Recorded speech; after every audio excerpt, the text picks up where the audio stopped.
اعوذ باللہ من الشیطان الرجیم بسم اللہ الرحمن الرحیم۔ ناظرین السلام علیکم ورحمۃ اللہ وبرکاتہ۔ آج 21ویں پارے کا درس قرآن لے کر آپ کی خدمت میں حاضر ہیں۔ آج کا درس قرآن انشاءاللہ پچھلے دروس کی طرح آپ کو بہت پسند آئے گا، چونکہ اس میں بہت پیاری پیاری آیات عقائد کے حوالے سے، اصلاح کے حوالے سے انشاءاللہ آپ سنیں گے، اور وہ قرآن سے سنیں گے۔ وہ کوئی کسی کی رائے نہیں ہوگی، وہ قرآن سے آپ سنیں گے تو یقیناً جب قرآن کی بات ایمان والا سنتا ہے تو اس کا دل اور اس کا ایمان بڑھ جاتا ہے، اور جو دل ہوتا ہے وہ اس پہ مزید پختہ ہو جاتا ہے۔ تو سب سے پہلی جو 21ویں پارے کی جو پہلی آیہ مبارکہ اللہ تعالیٰ ارشاد فرما رہا ہے، اتل ما اوحی الیک من الکتاب، اے محبوب صلی اللہ علیہ وسلم پڑھو جو کتاب تمہاری طرف وحی کی گئی، وَأَقِمِ الصَّلَاةَ، اور نماز قائم کرو، إِنَّ الصَّلَاةَ تَنْهَا عَنِ الْفَحْشَاءِ وَالْمُنْكَرِ، بے شک نماز منع کرتی ہے بے حیائی اور بری بات سے، وَلَذِكْرُ اللَّهِ أَكْبَرُ، اور اللہ کا ذکر سب سے بڑا ہے، واللہ یعلم ما تصنعون، اور اللہ جانتا ہے جو تم کرتے ہو۔ اب اس آیہ مبارکہ میں تین چیزیں بڑی اہم ہیں۔ پہلی چیز وَأَقِمِ الصَّلَاةَ، نماز قائم کرنے کا حکم دیا گیا۔ نماز پڑھنا اور نماز قائم کرنا، اس میں ایک فرق ہے۔ نماز پڑھنا یہ ہے کہ انسان کبھی پڑھ لے کبھی چھوڑ دے، نماز قائم کرنا یہ ہے کہ انسان جب سے پڑھنی شروع کرے پھر اس پہ ہمیشہ قائم رہے، یہ نماز قائم کرنا ہے۔ ایک مطلب اس کا یہ ہے۔ دوسرا اس کا مطلب یہ ہے کہ نماز جب انسان پڑھتا ہے پھر اس کی حفاظت بھی کرے۔ اس سے آگے جو دوسری بات اللہ تعالیٰ نے ارشاد فرمائی وہ ہے ان الصلاۃ تنہا عن الفحشاء والمنکر، بے شک نماز انسان کو روکتی ہے، جو نمازی ہے وہ اس کو روکتی ہے۔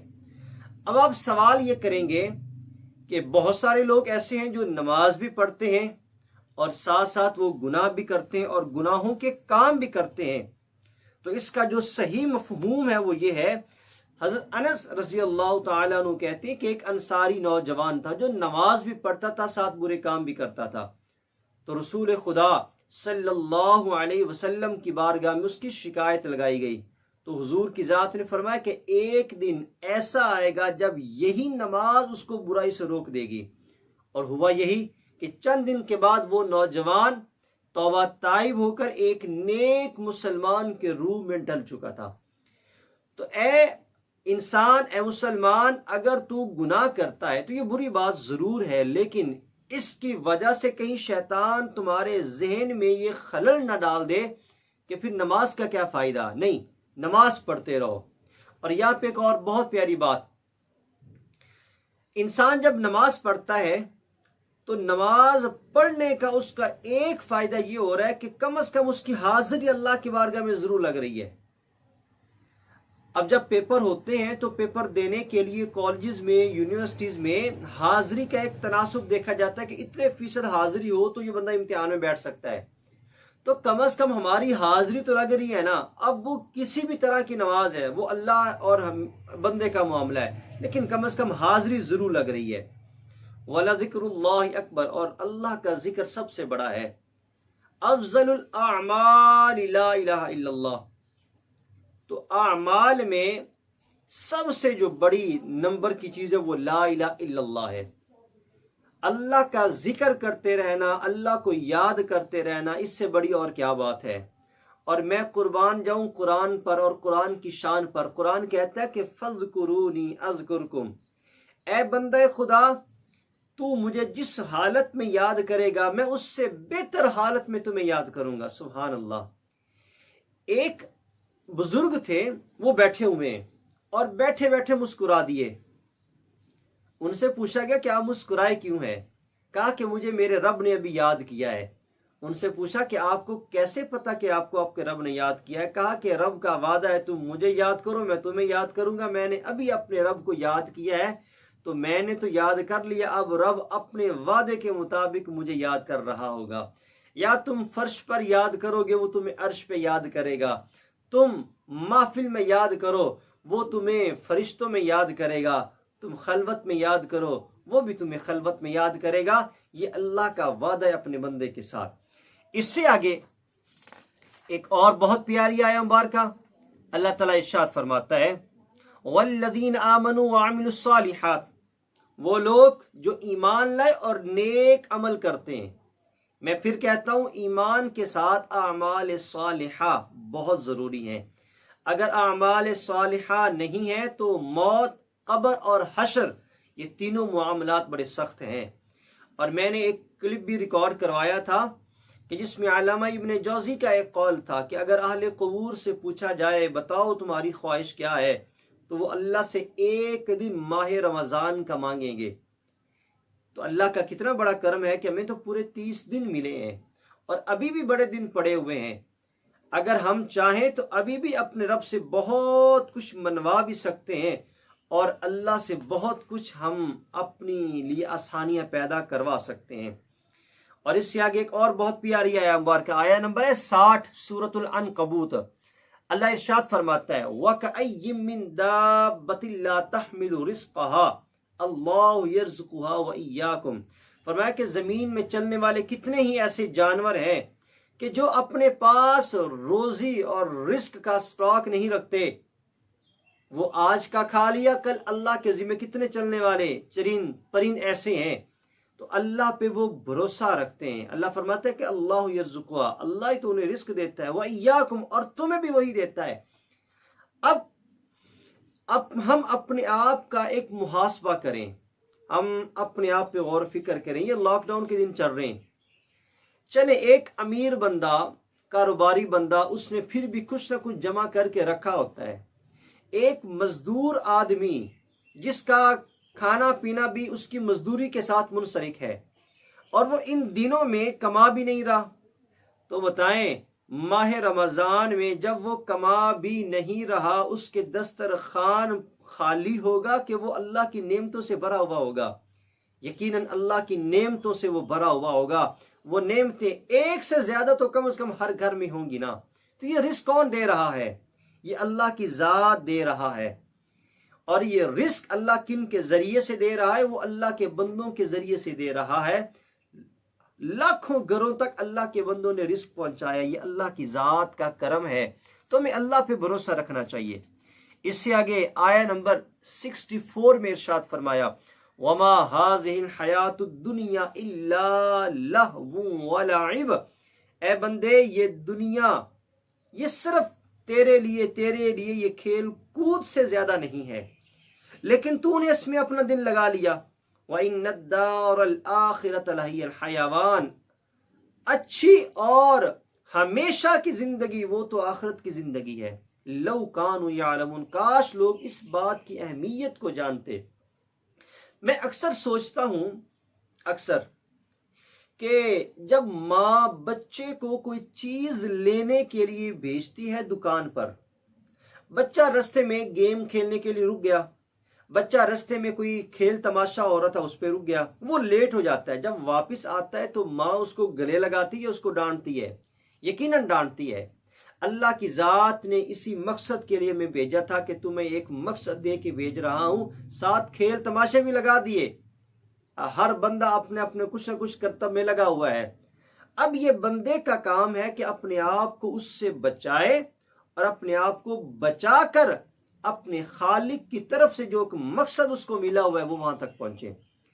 اس سے آگے اللہ تعالیٰ ارشاد فرماتا ہے وَالَّذِينَ جَاهَدُوا فِينَا لَنَهْدِيَنَّهُمْ سُبُلَنَا وَإِنَّ اللَّهَ لَمَعَ الْمُحْسِنِينَ، اور جنہوں نے ہماری راہ میں کوشش کی ہم انہیں اپنے رستے ضرور دکھائیں گے۔ اب اور علامہ اقبال کا ایک بہت پیارا شعر ہے، اقبال کہتا ہے کہ راہ ہم تو مائل بکرم ہیں کوئی سائل ہی نہیں، راہ دکھلائیں کسے کوئی راہ روے منزل ہی نہیں۔ تو اقبال کہتا ہے کہ اللہ تو کہہ رہا ہے کہ آؤ میری رستے میں کوشش کرو، میں تمہارے لیے اپنے رستے کھول دوں گا۔ اگر تم رزق حلال تلاش کرنا چاہتے ہو تو آؤ ذہن لے کے آؤ، ہم رزق حلال کے رستے کھول دیں گے۔ اگر تم نمازی بننا چاہتے ہو تو کوشش کرو، ہم نمازی بننے کے راستے تمہارے لیے کھول دیں گے۔ اگر تم اپنی زندگی اچھے طریقے سے گزارنا چاہتے ہو، تھوڑی سی کوشش کر لو، ہم تمہارے لیے وہ راستے آسان کر دیں گے۔ کم از کم کوشش تو آپ کا فرض ہے نا۔ عمل سے زندگی بنتی ہے، جنت بھی جہنم بھی۔ یہ خاکی اپنی فطرت میں نہ نوری ہے نہ ناری ہے، بندے نے کوشش کرنی ہے، اور اسی کوشش کی بنا پر رب تعالیٰ نے اس کو درجات بھی دینے ہیں۔ میاں بیوی کا رشتہ کیسا ہے؟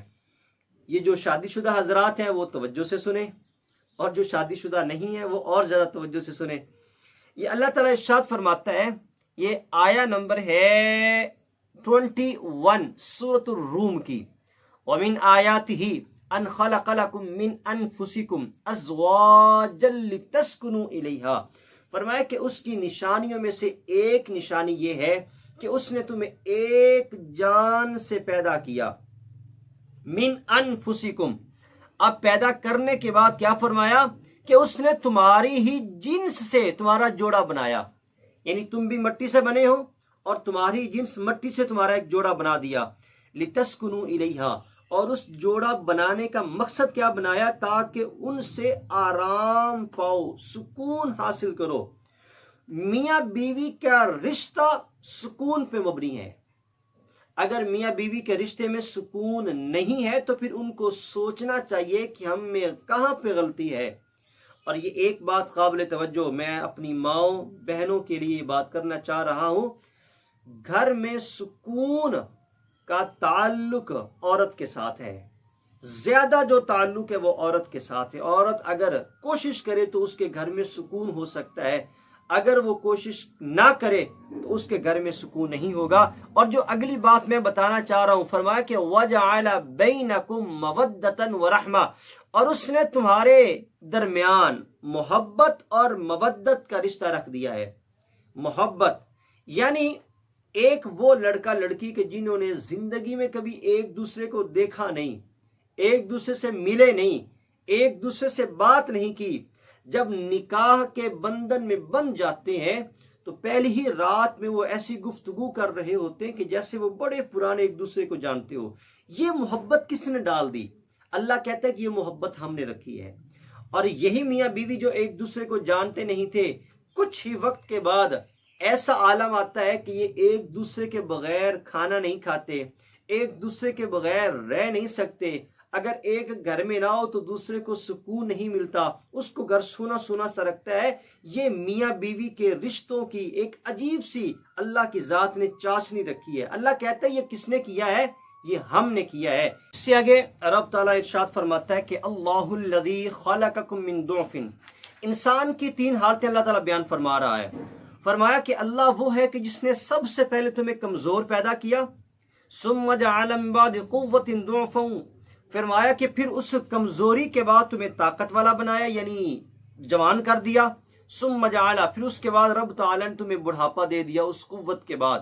تو فرمایا کہ یہ ہماری مرضی، ہم جو چاہیں پیدا کریں۔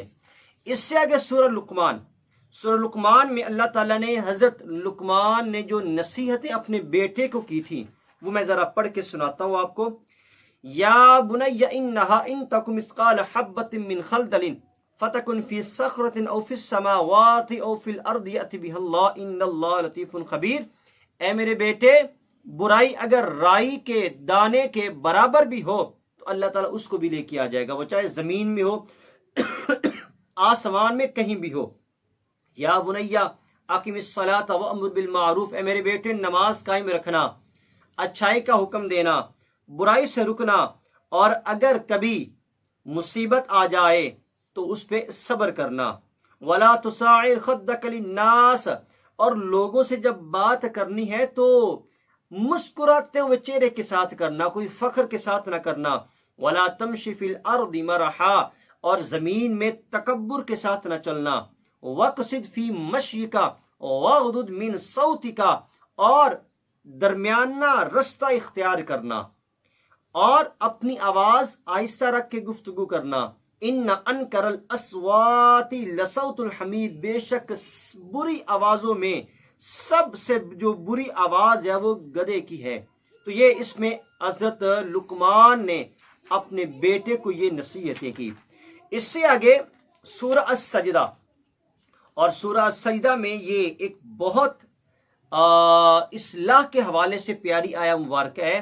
آیت نمبر ہے یہ 12، ارشاد فرمایا وَلَوْ تَرَى إِذِ الْمُجْرِمُونَ نَاكِسُو رُؤُوسِهِمْ عِنْدَ رَبِّهِمْ، اور کہیں تم دیکھو جب مجرم اپنے رب کے پاس حاضر ہوں گے تو ان کے سر شرم سے جھکے ہوئے ہوں گے۔